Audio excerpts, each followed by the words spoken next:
Hello everybody and welcome back to Cooking for the Yum of It, my first episode since I did 2 plays at the Chautauqua Playhouse. The first being It's a Wonderful Life, which was presented as a live radio broadcast. And the second, I did a production of Rumpelstiltskin. I did not play Rumpel. That was played by someone else entirely, a very talented actor, and I hope to see him again in the future. But anyway, for now, today, I am going to be preparing chicken piccata. Not exactly French, and definitely not one of Julia Child's recipes. But it's always mentioned in a series of videos from a YouTube and TikToker called Alana Fine Woman. She's always doing, and now it's time for another restaurant story. And sometimes when she goes into the kitchen to talk to the chef, and she plays all the parts, the one character of Joey never seems to be able to finish the chicken piccata. I hope Miss Feynman won't mind me mentioning this because I will be adding a link to her channel in the description below. But for now, let's get ready with our chicken piccata. Now here I have 4 chicken thighs, and I have already dried the meat to ensure that it browns properly. That is a trick I learned from watching Julia and reading her books. Now I'm sprinkling it with 1/4 teaspoon each salt and pepper, which I've already combined. Let's flip these over.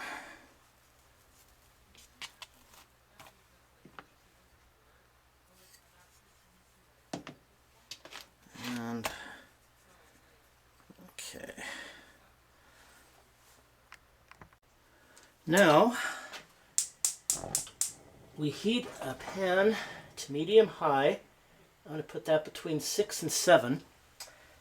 And to make sure it reaches the correct temperature, as I've done many times before, we're going to sprinkle with some water, and when the water boils away, it's time to move on with our next step. Okay, as you can see, it's getting pretty close to the correct temperature. Oh, I would also like to thank my roommates, Michael and Antonio, for this very nice La Crusette pan that they got me for Christmas. My first piece of La Crusette cookware, hopefully the first of many as I build up the entire collection. But for now, this is all I've got. Excuse me. There's always that one drop that wants to just wait its time.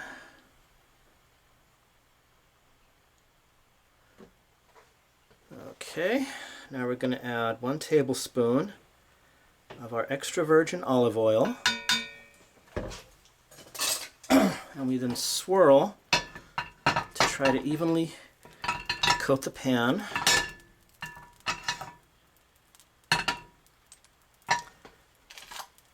Now, excuse me, a little frog in my throat. We are going to cook our chicken for 5 minutes on one side before flipping over to do the other 5 minutes.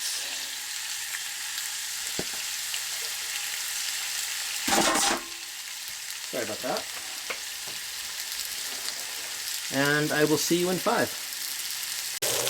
Okay, now we've got about 30 seconds before it's time for the next step, which I will be turning over the chicken to cook on the other side and adding a few more ingredients, but I wanted to get everything ready. I hope you can hear me over the sound of the fan. And we're down to 10, 9, 8, 7, 6, 5, 4, 3, 2, 1, go. Oh.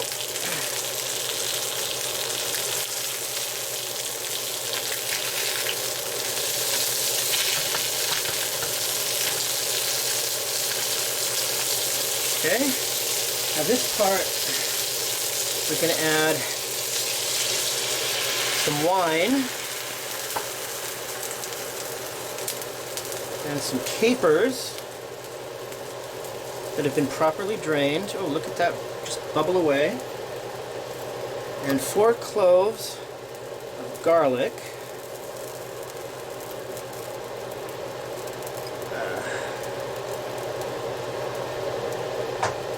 And 1 teaspoon of dried thyme.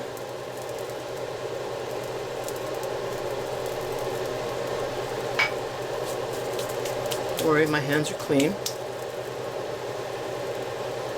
And we're going to let this go, like I said, for 2 minutes. Oh, sorry. This plate is going to be to put the chicken on when we move on to the next step.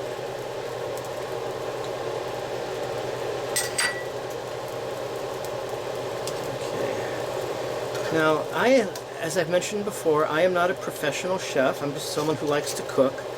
And every time I learn a new recipe, I learn how to make it better next time. These 2 smaller chicken breasts, I should have used the 2 bigger ones like these 2. They didn't stick to the pan as much. But I'm sure that doesn't really matter all that much. Okay. Now it's almost time.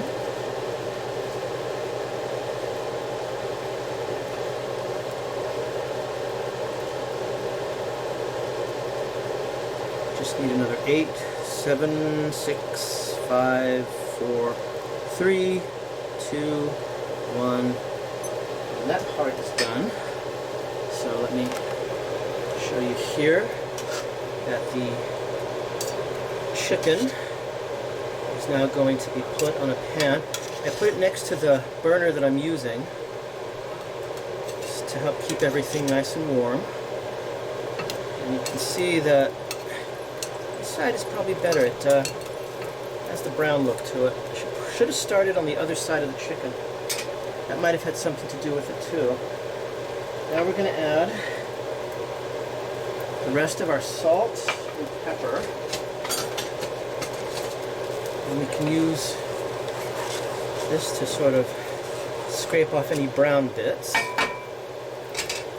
We're also going to use another 2 tablespoons of olive oil. Didn't take off the cap. Not going to come out if I don't do that.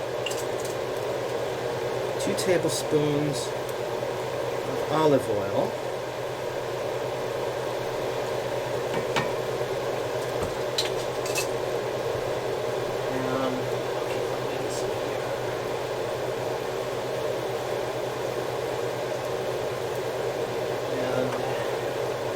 Lemon juice, and our chicken stock,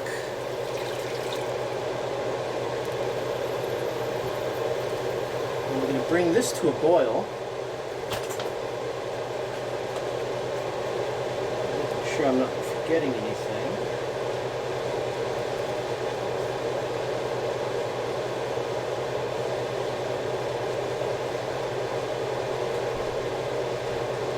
Oh, most important ingredient of all, even the Italians cook with butter. I'm going to bring this to a boil, and once it reaches that boil, I'm going to let it boil. I wasn't pointing in the right direction. I'm going to let it boil for about 8 minutes.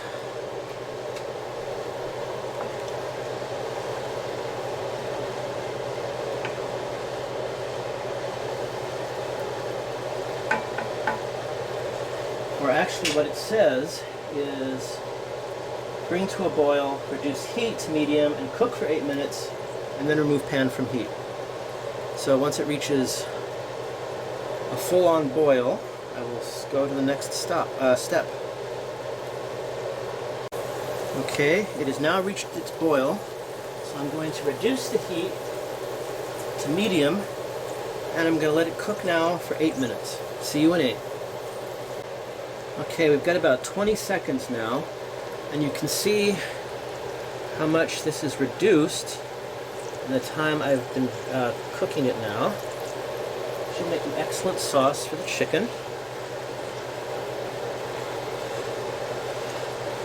I hope Joey is able to see this, and maybe the chef will stop yelling at him so much, and he can cook the chicken piccata really, really quick like I did. Alright, now we take the pan off the shelf. I'm going to move my chicken here. And now I am going to put some of the piccata sauce on the chicken once I get a good grip.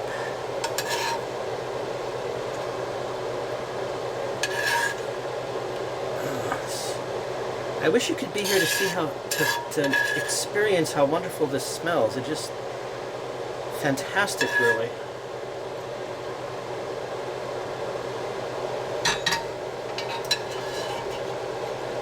And now, my favorite part of every episode, let's go eat.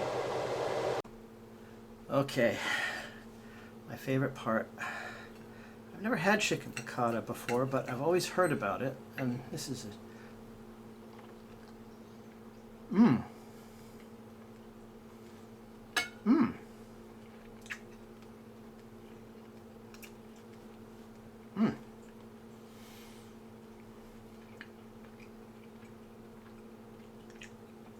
Excuse me. That is actually quite good. The flavor is nice and subtle. No single ingredient is too overpowering. So although you taste the thyme and the oils and the butters and the salt and the pepper, that doesn't overpower so that you can't taste the chicken. This is a very excellent dish, and I definitely intend to make this again one day. So until next time, like I said, it's good to be back, and always remember to eat and enjoy.